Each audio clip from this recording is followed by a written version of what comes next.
इजाद किया जो ह्यूमंस के ब्रेन में कंप्यूटर चिप्स को इम्प्लांट करती है ताकि ब्रेन और कंप्यूटर डायरेक्टली कम्युनिकेट कर सके। इलॉन का लेटेस्ट मूव था 2023 में अरे स्वानी हेड तुम कर चुके हैं। सभी कंपनीज के चलते इलॉन दुनिया के रिचेस्ट पर्सन बन चुके हैं और उनकी नेटवर्थ करीब $400 बिलियन है। यार तुम स्कोप खोले मारे तो सही कंट्रोवर्शियल भी है। तू पेड़ा भाई तैयार है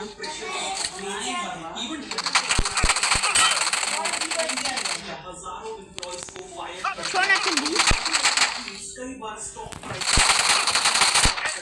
इलेक्शन कैंपेन के लिए करीब $280 मिलियन डोनेट करने के बाद प्रेसिडेंट ट्रंप के काफी बन चुके हैं जिससे उनके पास पैसे और पॉलिटिकल पावर्स का एक लीथल कॉम्बिनेशन है और कुछ लोगों को डर है कि वो इसका गलत इस्तेमाल भी कर सकते हैं। लेकिन इन सब के बाद भी इलॉन के मामले में एक बात 100% फिट बैठती है। यू लव हिम और hate him, you can't ignore him, क्योंकि इंसान फ्यूचर का वेट नहीं करता बल्कि फ्यूचर बनाता है। ये इलॉन मस्क। अगर आपको ये वीडियो अच्छी लगी तो यार मैं मारने चला रहा हूँ।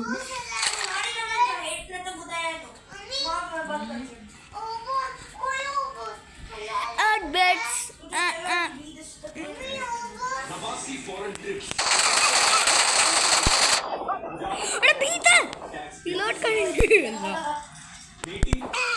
यार लेटो मैं हो जानी बसो अच्छी गया बसो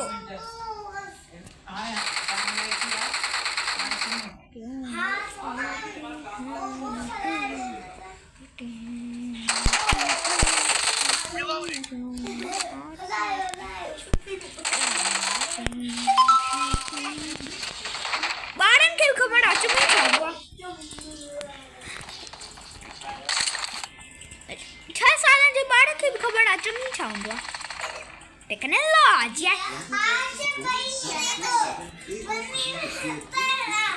अल्लाह बुनी में आता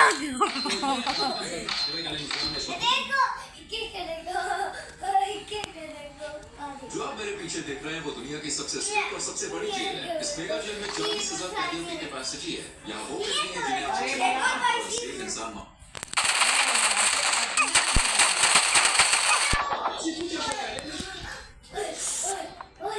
चोरी स्कारा हेड गया है मरे अथो यार हेड भी आणवा है मरे अथो तू हेल्थ बता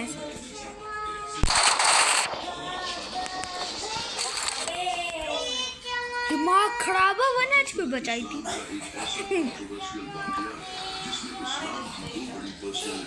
हजरत अबू बकर और हजरत फातिमा अलैहिस्सलाम के दरमियान इख्तिलाफ हुआ जिसने आज तक उम्मत में दरार डाल रखी है। और सबसे इम्पोर्टेंट बात ये कि इसमें हक पर कौन था, हजरत अबू बकर या सैयदा फातिमा। मैंने शिया और सुन्नी दोनों किताबों को स्टडी किया और जो कुछ मुझे पता चला है मैं आपको बताने वाला हूँ। इतने क्यों आते हैं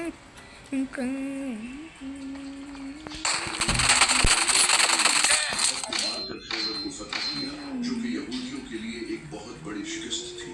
इसे देखते हुए यहूदियों के कुछ कबीलों ने खौफ के मारे नबी सल्लल्लाहु अलैहि वसल्लम को अपनी फदक की आधी जमीन देने की ऑफर की ताकि मुसलमान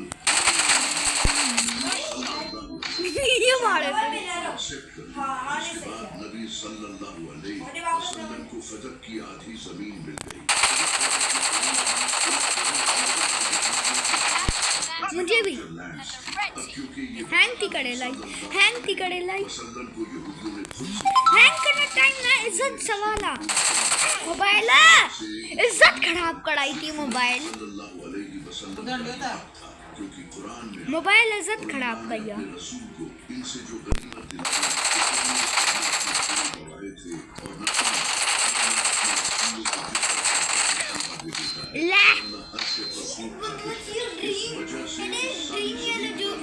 सल्लल्लाहु अलैहि वसल्लम का ही वसल्लम का विशाल था। और साला खाला साला यार जब पापा काम कर रहे हैं पहले पापा वाशू ना सैयदा फातिमा विरासत के तौर पर ये प्रॉपर्टी वापस मांगी। कितनी गन अबू बकर रज़ी अल्लाह तआला अन्हु ने कहा कि नबी सल्लल्लाहु अलैहि वसल्लम ने फरमाया था कि हम नबियों की कोई विरासत नहीं होती, हम जो भी छोड़ते हैं उसका होता है, यानी कि वो गरीबों में तकसीम किया जाता है। इस पर सैयदा फातिमा अलैहिस्सलाम को बहुत गुस्सा आया और वो अपनी वफात तक हज़रत अबू बकर से नाराज थी। इमाम अली अलैहिस्सलाम ने भी इनकी वफात की खबर यार मुझे हले ही नहीं लाइक नहीं करना यार ये ना गन सामान दे फिर जब हजरत अबू बकर वफात के बाद यार क्या मत है तो नहीं है खलीफा बने हाँ ये ऑटो अली अलैहिस्सलाम है ना ये ना सिंगल भाई होती है माँ ऑटो है ना करे सर जो नबी सल्लल्लाहु अलैहि वसल्लम के चचा थे हजरत उमर रज़ियल्लाहु तआला अन्हु के पास आए और उनसे फिर ये प्रॉपर्टी ये ले रहा है गन्ना जो कि मुझे था यार व्हाट द हेल मैन यार फिर जब हजरत उमर की वफात हुई तो अगले खलीफा हजरत उस्मान बने। हजरत उस्मान ने अपने पूरे खिलाफत में ये प्रॉपर्टी अपने कजन मरवान को दे दी।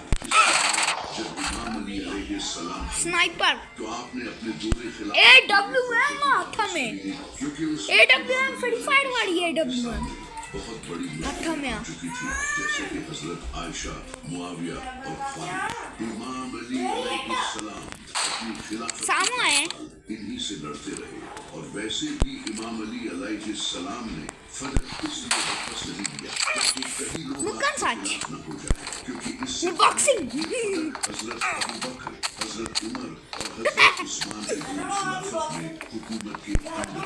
और अगर इमाम अली अलैहिस्सलाम देते तो लोग आप पर इल्जाम अरे बच्चे का ही हुआ छाओ मुको भी हड़ो मैं बड़े तो तो वैसे ही अच्छा बड़ी बॉक्सिंग अलैहिस्सलाम के खिलाफ इमाम अली तू मरे तो हैक तो लगा अलैहिस्सलाम खलीफा अच्छा बड़ी मुको ना फतह वापस नहीं लिया, क्योंकि इनकी खिलाफत सिर्फ 6 महीनों तक रही और वो भी हुकूमत को स्टेबल करने में ही मसरूफ रहे, क्योंकि मुआविया गद्दार जो सामने खड़ा था। इमाम हसन अलैहिस्सलाम की खिलाफत के बाद से लेकर तू मरे तो अब्दुल अजीज के खलीफा बनने तक ये फतह की प्रॉपर्टी बनो उमैया के अंदर रही और उन्होंने इसका बहुत खूब फायदा उठाया। लेकिन हजरत उमर बिन अब्दुल अजीज ने खलीफा बनते ही ये अरे जातो खड़े सलाम की औलाद के हवाले मुझे बदी भाई लेकिन हजरत उमर बिन अब्दुल अजीज की वफात के बाद ये प्रॉपर्टी दोबारा बनो उमैया के अंदर आई। लेकिन अब सबसे बड़ा सवाल ये पैदा होता है कि इस इशू में काफिर कौन है? DPS तो DPS में पार करे हुए दोनों की किताबों में बहुत सी चीजें लिखी गई हैं, लेकिन अब हम इन दोनों को छोड़कर न्यूट्रल हैं इतने क्यों रुकावटें लेकिन अगर ऐसा है जब हजरत अबू बकर ने ये हदीस सुनाई तो वो इस बात पर नाराज थे। इन्हें तो चाहिए था कि वो ये हदीस सुनकर इनकी बात मान ले, लेकिन इस हदीस में साफ कि हजरत आयशा ने फरमाया है कि सैयदा फातिमा अलैहिस्सलाम अपनी वफात तक हजरत अबू बकर जाहिल मौलवी सैयदा फातिमा अलैहिस्सलाम कि उन्हें ये हदीस कहना चाहते हैं छोड़ दी थी कि जो हदीस सहाबा को पता है वो नबी सल्लल्लाहु अलैहि वसल्लम की औलाद को नहीं पता। वो टिकने लगा शायद लिखो जिगर का टुकड़ा है जिसने इसे तकलीफ दी, मुझे तकलीफ दी। फातिमा जन्नती औरतों की सरदार सैयदा फातिमा अलैहिस्सलाम पर नहीं बल्कि नबी सल्लल्लाहु अलैहि वसल्लम बता रहे हैं। ये नबी सल्लल्लाहु अलैहि वसल्लम की तौहीद है कि एक बार